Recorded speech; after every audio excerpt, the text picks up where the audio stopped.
Good morning. Today we are going to start with the topic agency. Okay, this is chapter 10 of the Indian Contract Act. The sections are section 182 to section 238. Okay, now all this section deals with the topic of agency, who can enter into that agreement, who is called as a principal, who is called as an agent, and the rights and duties, the relationship between the principal and agent. Okay, now see, modern business has become so complex that one person cannot attend everywhere. Means if he has to enter into some business transaction, some business contract, some meetings also, he can't attend in all the places. It is physically impossible for him. So what the person has to do? He has to appoint somebody who will attend that meeting or who will enter into contract for him. Okay, so what we can say, that the modern business has become so complex that it is not possible for any man to transact all his business by himself. He cannot personally attend to all matters in which he has to create a legal relations with third person, that is a other person. Therefore, necessity arises that we have to appoint somebody who will go there and who will represent us, and not only represent us, but he will enter into some contracts. He will create a legal relationship. So when he appoints some person, some other person, that other person is called as an agent. Okay, now this agent is like a catalyst. He is like a connecting link between the principal and the third parties. Okay, now see, section 182 is telling agent and principal, means it is defining the term agent and principal. An agent is a person employed to do any act for another or to represent another in dealings with third parties, third persons. The person for whom such act is done or for whom is so represented is called as a principal, and the person who does that act is called as an agent. The exact wordings of section 182 are: an agent is a person employed to do any act for another or to represent another in dealings with third persons. The person for whom such act is done or who is so represented is called as a principal. Okay, now these are the two persons here. In a contract, two parties are necessary. So one is a principal and the other is the agent. Now as per section 182, what we can say, a person who has a capacity to enter into contract. See, section 183 states that who may employ agent, means what is the capacity of a principal. Any person who is of age of majority according to the law to which he is subject and who is sound mind may employ an agent, means one person who is having the capacity to enter into contract can appoint a agent. A principal should have capacity to enter into contract. A person who has capacity to enter into contract with another, what he can do? He can enter into contract by himself. He does not depend upon anybody. Either himself he can enter into contract. Here no question of agency arises. Or what he can do, as he can't attend every places, he will appoint somebody. He can do that contract through another person. When he adopts or when he appoints another person, then the concept of agency arises here.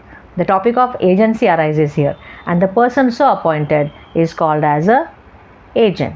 Okay, now agent is just a connecting link between the principal and third parties. Because of this concept, what are the essentials here? Essentials of agency are: first, agreement between the principal and agent. Agency is a type of contract. Okay, so all the essentials of contract must be there, but two main essentials are there. Though we say that it is a type of a contract, it is a special contract, here it is not essentially a contract. There must be an agreement.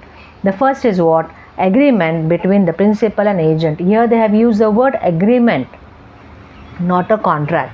Why they have used like this? Because consideration may not be there in agency, and an agent may be a minor also. An agent can be an unsound person also. The principal should have capacity to enter into contract. The law is silent relating to an agent. Whether the agent should have capacity, they have not mentioned anything. It means that agent may not have a capacity. Why it is like this? Because agent is never liable for anything, because it's just a connecting link between the principal and third persons. Okay. Agency depends on agreement, but not necessarily on contract. As between the principal and third parties, any person may become an agent. As such, even a minor or a person of unsound mind may be an agent. The agent is merely a connecting link between the principal and third parties, and so the question of competency does not arise. Moreover, principal is liable. Means though the agent is having capacity to enter into contract, there also principal is liable for those authorized acts. And here, as the agent himself is unsound and minor, the principal is obviously the principal will be liable. But nobody will appoint an unsound mind or a minor person as his agent, isn't it? But if he appoints, law is silent, law says principal is liable. Therefore, here they have used the word agreement, not a contract.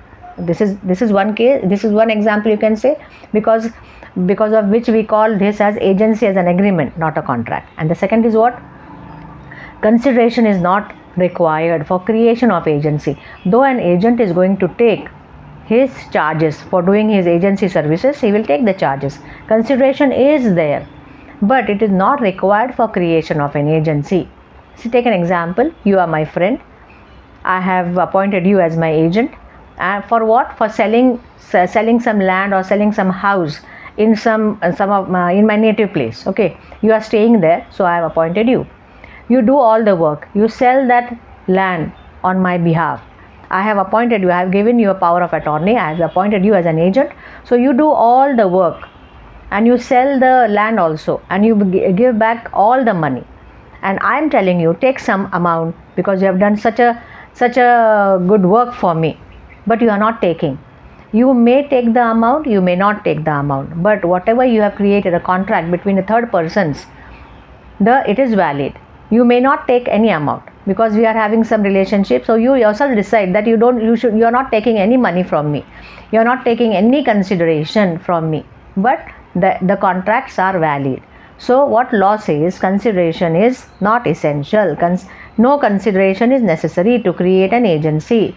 The fact that the principal has agreed to be represented by the agent is sufficient detriment to the principal to support the contract of agency.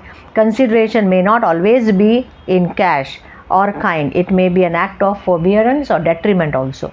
Consideration may be there, consideration may not be there. Okay, and because of that, means the first is what? Agent may be a minor, agent may be an unsound mind. Second is consideration not required. Only because of that we say that agency is an agreement. Here they have not used the word contract, because once you use the word contract, all the essentials of contract must be fulfilled. It means competency of parties. Both the parties should be competent. Here it is not so. So they have used the word agreement. Okay, this is the first essential, that is agreement between the principal and agent is that it is not essentially a contract. And the second essential is what? Intention of the agent to act on behalf of the principal. Intention is very much required here. The principal is going to appoint an agent, but the agent should be in a position to say yes, isn't it? He should have an intention to act on your behalf. I am appointing you as my agent, but you are telling that you are denying it. So everything depends upon your acceptance. Your intention is very much required. The intention of the agent to act on behalf of the principal is very much necessary, because the agent is going to go with the third to meet the third parties. He will have conversation with them. He will enter into contract with them. He will sign those papers. Though he is signing on behalf of the principal. So once he signs, the contract comes into existence, and he is a catalyst. He drops out. He is a link. So the relationship is formed between the principal and the third parties. Okay, so acting on behalf of, intention to act on behalf of the principal is very much necessary here. These are the two essentials of agency. And as agency is a contract, though an agreement. We are telling that it is an agreement, but it is basically, in certain cases only it can be called as an agreement. In general, it is a contract only, a special contract. So all the other essentials of contract should also be fulfilled. Means there must be an offer. I have to tell you, better you act as whether you are ready to act as my agent. Means offer will be there. You will say yes, acceptance will be there, isn't it? Therefore, all the other essentials should be fulfilled. But agent may be a minor or unsound mind. And the second is what? Consideration not necessary. Okay. We have today just seen the definition of agency. In the further videos, we will complete the topic. Okay. Bye bye. See you.